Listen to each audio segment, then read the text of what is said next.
Judul karya Kepalsuan Cinta. Bab 7. Penulis Neng Neng. Flashback. Aku menatap lembut pada pria jangkung di sampingku. Dia tengah menggenggam erat lenganku dengan tatapan lurus ke depan. Ra, coba lihat itu. Dia menunjuk arah senja yang akan segera tenggelam. Di tempat ini sekali lagi kami menghabiskan waktu bersama. Buku-buku pelajaran tergeletak di bawah pohon rindang yang sedari tadi kami gunakan untuk berlindung dari udara sore hari yang masih lumayan terik. Kami belajar bersama, mempelajari berbagai hal bersama, saling bertukar pendapat, saling bertukar pandangan. Namun, meski kadang kami berbeda pendapat, tapi mimpi kita sama. Aku adalah mimpinya dan dia adalah mimpiku. Senja itu cantik, tapi kamu lebih dari itu. Ucapnya tanpa rasa malu. Jika di hadapan orang lain, Arka terkesan kalem dan datar, tapi di hadapanku, dia bisa jadi segalanya. Hahaha, gombal. Aku terkekeh, melipat kedua tanganku di dada, dengan pandangan mata pada arah yang ditunjuk Arka. Aku mencintaimu, Rara. Jangan lupa, untuk tetap setia bersama.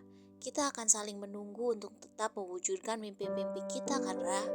Dia menoleh, menatapku sekilas, lalu kembali menatap senja yang sudah hampir menghilang. Aku mengangguk yakin. Tentu saja, aku tidak akan pernah bisa kehilangan mimpiku. Aku juga, Ra. Jangan lupa, kamu adalah mimpiku dan aku adalah mimpimu. Senyumanku seirama dengan senyumannya, begitu tulus, yakin, menggebu, juga syahdu. Flashback off. Sayang, aku sudah mentransfer sejumlah uang untuk kebutuhan ibu juga adik-adikmu di kampung. Ucapnya sembari mengenakan kemeja berwarna abu-abu muda yang sudah aku siapkan sedari tadi kala dia masih mandi. Sedikit mengepalkan tangan, aku berjalan mendekatinya. Tersenyum dipaksakan, lalu menunduk seolah aku sedang mengucapkan jutaan rasa terima kasih padanya. Terima kasih, Mas selalu memperhatikan pada keluargaku. Ucapku, tanganku mulai membantunya mengancingkan baju kemejanya. Dia menurut, membiarkan aku melakukan aktivitasnya. Keluargamu adalah keluargaku, jangan sungkan sayang. Dia mengelus kepalaku lembut. Aku sempat mematung tidak suka, tapi kupaksakan diriku untuk menerima setiap perlakuannya. Hari ini, aku ada meeting penting di kantor. Aku pulang agak malam, ucapnya. Seketika aku mendongakkan kepala. Sungguh hatiku merasa riang. Tidak akan secepat itu kembali bertemu dengannya. Jangan sedih seperti itu. Aku tahu kamu pasti akan merindukanku kalau aku pulang terlambat. Dia tersenyum menatapku. Sesekali tangannya mengelus pipiku. Cih. Mami juga akan pergi arisan dan Kak Risha tentu saja tidak akan ada di rumah karena harus bekerja. Keluhku. Kamu bosan? Terus ada di rumah ya? Tebaknya. Menatapku yang kini tengah memasangkan dasi di lehernya. Tiba-tiba sebuah bayangan nakal muncul di benakku. Bagaimana jika ku eratkan saja dasi ini? Akan lebih baik jika pria ini secepatnya pergi. Meski dengan cara yang mengenaskan, mungkin aku akan sedikit terbebas dan bisa kembali mengejar mimpiku. Kau malah senyum-senyum?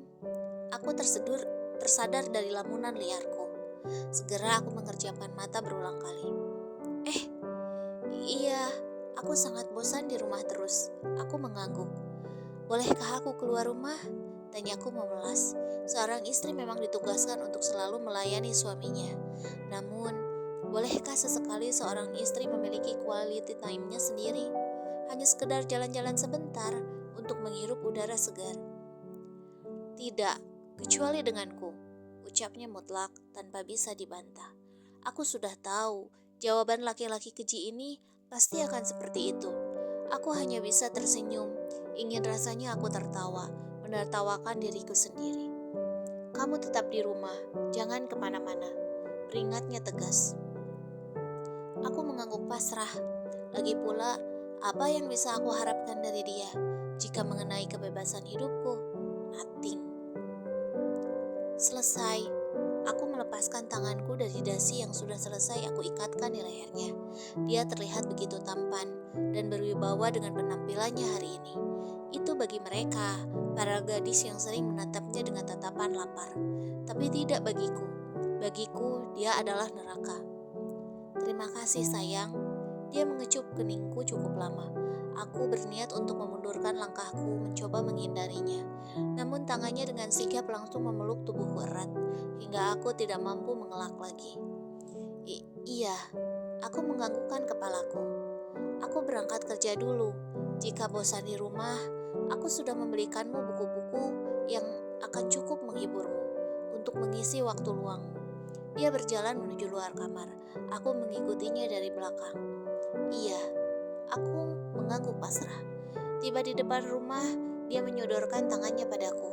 Aku segera meraih punggung tangannya, lalu menciumnya. Dia kembali mencium keningku singkat, lalu memasuki mobilnya, membunyikan klakson, dan aku mengangguk. Akhirnya pria itu pergi juga dari rumah ini. Adik ipar, aku menoleh pada asal sumber suara. Pria itu tengah berdiri di ambang pintu. Rupanya dia juga akan pergi bekerja. Aku sedikit ngeri melihat tatapannya yang cukup menakutkan. Lalu kusadari dia tengah mengedipkan sebelah matanya. Mesum. Karisya sudah berangkat dari pagi tadi ke kafe yang dikelolanya.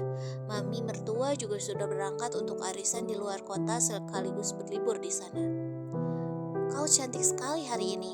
Dia tersenyum menyeringai. Aku segera menundukkan kepalaku takut. Tidak perlu takut, aku masih memiliki akal yang waras, hanya untuk menggoda perempuan kampung seperti dirimu. Dia beranjak melewatiku dengan tawa sumbangnya. Aku mengepalkan tanganku kuat-kuat. Aku membenci seluruh anggota keluarga ini. Mereka selalu merendahkan hidupku. Tidak pernah sekalipun mereka memandangku sebagai manusia biasa di sini. Pria itu menghilang di balik pintu mobilnya. Mobilnya segera melaju. Akhirnya aku bisa lega tinggal di rumah ini, setidaknya untuk siang ini saja. Aku segera kembali memasuki kamarku, menyalakan TV yang ada di sana, memindahkan channel secara acak karena bosan. Bahkan aku tidak diberikan fasilitas ponsel, dengan alasan karena pria itu tidak mau aku membagi perhatian antara dia dan ponsel katanya. Menyebalkan. Di saat orang-orang tidak bisa terlepas dari benda pipih itu, aku malah tidak mempunyainya sama sekali. Mengenaskan. Bosan. Akhirnya aku memilih untuk meraih buku-buku yang tersusun rapi di atas nakas, di dekat ranjang. Aku mulai tertarik pada sebuah buku dengan judul "Kenapa Wanita Harus Memilih?". Aku mulai membaca halaman pertama dari buku tersebut. Cukup menarik. Selonjorkan kakiku di atas ranjang. Lembar demi lembar telah berhasil aku baca. Semakin banyak lembar yang aku baca, isinya semakin menarik. Buku ini bercerita tentang perjalanan seorang perempuan dalam melawan adat dan budaya yang berlaku di tempat tinggalnya. Terhanyut dalam buku bacaanku, tanpa kusadari, aku sudah menghabiskan waktu cukup lama, hingga mataku berair dan aku sudah menguap berulang kali. Lambat, akhirnya aku sudah tidak lagi menyadari keadaan sekitar. Aku terbawa dalam mimpiku, mimpi indah yang terpaksa harus aku buang jauh-jauh.